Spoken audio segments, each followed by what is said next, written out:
Hey guys, I'm Lizzie and this is Lizzie Reads and welcome to my Books Beginning with Christmas video.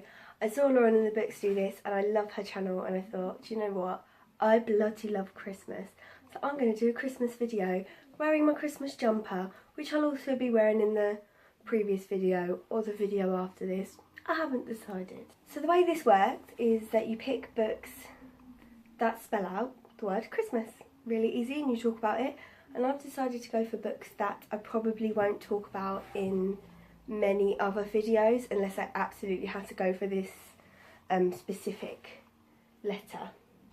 So yeah, we shall see. The book I have gone for is Catching Fire by Suzanne Collins, which is the second book in the Hunger Games trilogy. And I picked this one because it is my favourite of all three books. Now I haven't read them in a while. Maybe I'll add them to my ever-growing reread list, but we shall see.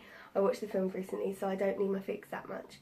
But I read these for ages ago now, probably like 5 years ago. And I read them a few years before that, and then forgot that I read them and read them again. So bizarre. But this is the story of Katniss Everdeen, and in North America, the sort of country is divided into districts. And there is the capital and then the 12 districts. And the 12 districts, and each district gives something to the capital, and they're all really poor, whereas the capital is really rich, and it's grotesque. And basically every year a boy and a girl, two children or teenagers from each district go into an arena and fight to the death. And it's very, well, I mean, I shouldn't really have to explain it because most people know what it's about. But just in case, there's a little synopsis for you.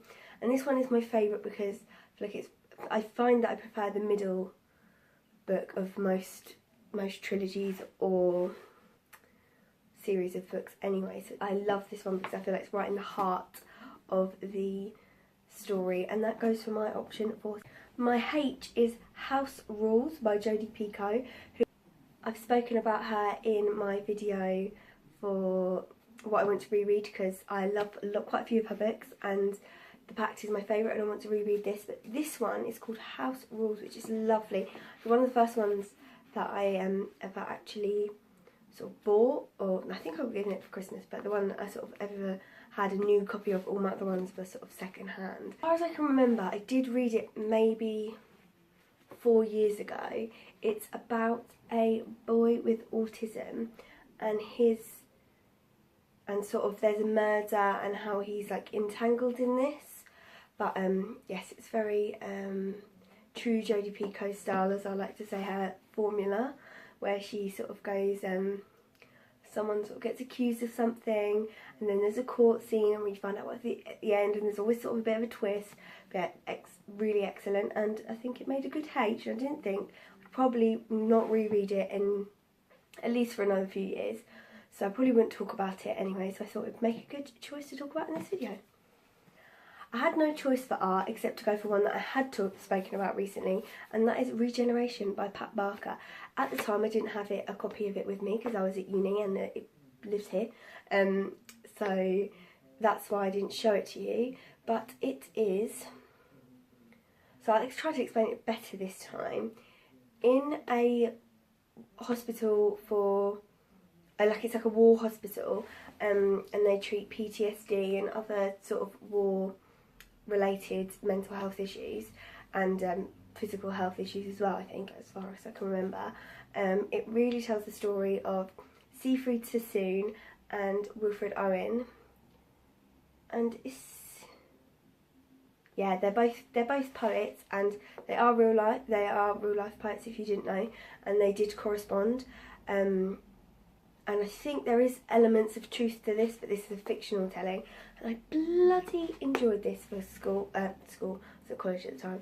I really enjoyed reading it for college, even though sometimes reading things for English literature at college, it can be a bit of a ball ache. But yes, I really enjoyed this. And I didn't have any other R's on my shelf, but I'm hoping to reread it actually really soon because it's quite short, and I've got the third one and I want to buy the second one and read that one as well. So we shall see about that. I is another one that I just had to pick off something you'll probably hear about, and I picked I Hate Fairyland Volume 1 by Scotty Young. It's a wonderful graphic novel. I mentioned it in my book haul, and you'll probably hear about it again in my wrap up because I read it just a few days ago. But I'm very, very excited to talk about this because it was really interesting actually.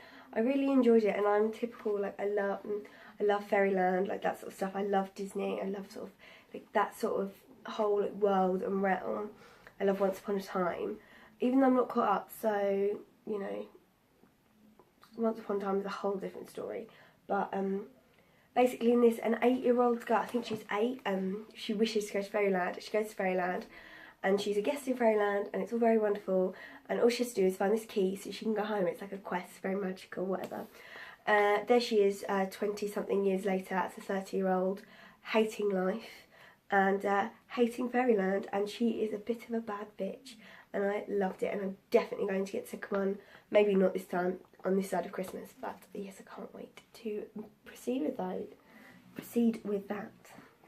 For S, I thought I'd go with an absolute favourite, one of my favourite books ever. It's actually a short stories collection, and it is Sweet Home by Caris Bray, and I've read this 2 or 3 times I think, and I only read it just over a year ago for the first time. It's a short story collection that veer on, so it discusses like the themes of home and family and grief and all manner of weird things, and it was just wonderful. And I've since discovered that it's the Caris Bray that I love. I read one of Caris Bray's novels this year, that the name of which is beyond me right now. I'll have it in the description box or something, and that is one of my favourite books I read this year, and unfortunately I got it from the library, so I definitely want to get myself a copy, because I think about it quite often actually, and I read it a good few months ago now. So yeah, so I thought I just had to talk about this, because if I don't get a chance to talk about it again soon, I really want you guys to hear how much I love these. And it was so easy to consume. Pretty sure I read it the second time in just a matter of days. But yeah, I want to move on to more of her stuff, and I know this is quite popular, so I'm really... For my tea, I had to go with a the, because I didn't have anything beginning with T on my shelf. I'll probably think of something now, but I looked and I couldn't see anything. But I went for The Versions of Us by Laura Barnett. I read this for like a year ago, 2 years ago actually, it would have been 2 years ago. And this is the book that when I was younger I always dreamed of writing, which sounds really bizarre, but when I was sort of like a young teen, I had this idea in my head of this book. I really wanted to write it, and I really wanted to write it. I was so excited. I thought, oh, no one's ever going to have done this before. But this is very similar to, well, I say very similar, I've not read it, but it's very similar to the concept, what I believe the concept is, for The Post-Birthday World by Lionel Shriver, because this has a split timeline following 2 people who meet at university, and sort of it follows whether they stay together or they don't. I liked it. I didn't think it was everything I wanted from it. I think that's because it was something I thought about for a very, very long time. But obviously, as like sort of like a teenager, I didn't realise that there was something already out there like this, even though this wasn't out then. But there's plenty of books that I've heard that sort of got this similar vein. But if you've got any recommendations, actually, let me know, because I'm searching for the perfect book. So for M, I'm going for my only non-fiction book. I don't read a lot of non-fiction, but I really want to. I do enjoy it, but I just find I'm always drawn to the fiction, and that is My Grandma and I, or Should That Be Me? Old School Ways to Sharpen Your English by Caroline Taggart and J.A. Wines. Now, I finished this a few days ago, and I mentioned it in... maybe my first ever big video, the tag video I did, because it was what I was reading at the time. Now, I'm going to talk about this here because I'm going to wrap it up at the end of the month, but I wanted to say a little bit more about it because I do feel, I don't know, like I feel a bit embarrassed. It's a little bit embarrassing, but I do a creative writing degree, and I love writing, and I'm so passionate about it. I feel like really not confident, everyone gets unconfident about things like that, but one thing I really struggle with is grammar. It's just something that's always been sort of beyond me, but I'm trying really, really hard. So I read this and I've like tabbed all the pages. I keep checking back at it. Well, I keep cutting myself out. I've tabbed like all the pages and I keep checking back at it. So hopefully in time I will improve. But this, I thought I'd also mention this, so if like in a comment when I reply or in my description box, I think it's a little bit ropey. I think I don't proofread it as much as I would something else. I probably should, but I don't, because I want this to be something fun, and as soon as I throw this into it, that's it, not fun anymore, because this is something that does actually, I just find it quite difficult, and I thought I'd note that here because I feel like that's sort of not like a key aspect of my personality, but that's something I feel like I want you guys to know, because to watch out for it. And for my A, so we're almost at the last letter. For my A, I picked a book I absolutely fucking hated, and that is A Little Life by Hannah Yanagihara. I think that's how you pronounce his. There. I think that's how you pronounce their name. This is a stonking, huge book coming in. This always happens to my dust covers. They all end up on the other way around. This comes in at around 720 pages of absolute shite. Now, to be fair, it wasn't all shit. Some of it was wonderful, like very well written. I was like, I'm interested. But the main plot of this dragged me down. Now, I read this having known that Jen Campbell and Mercedes from Mercedes Bookie's Musings, and I don't think anyone else at the time I knew, didn't like this. I knew, but I wanted to know why. So essentially I sort of set myself up for a bad trip, essentially, because I knew that probably wasn't, like I knew that it wasn't going to be the best.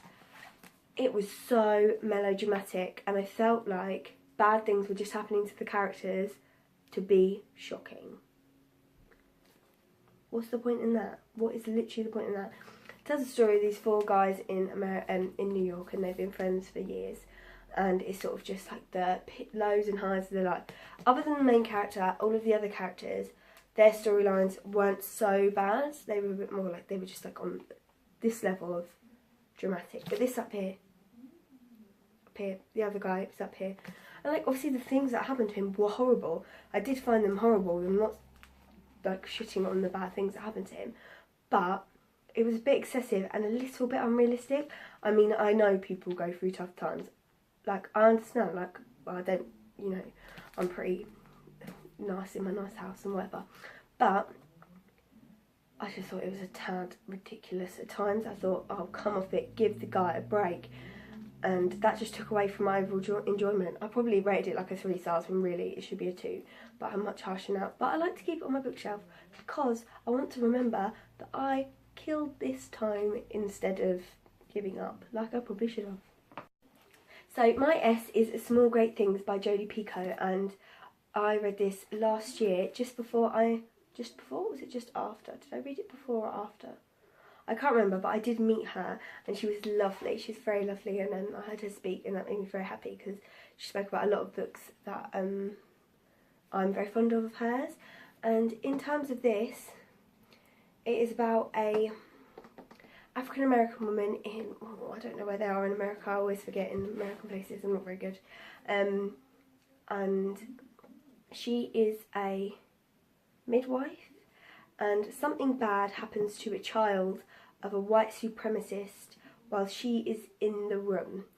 She gets sort of the blame for this. I'm not going to talk about what it was, and it explores racism in America. It explores white supremacism.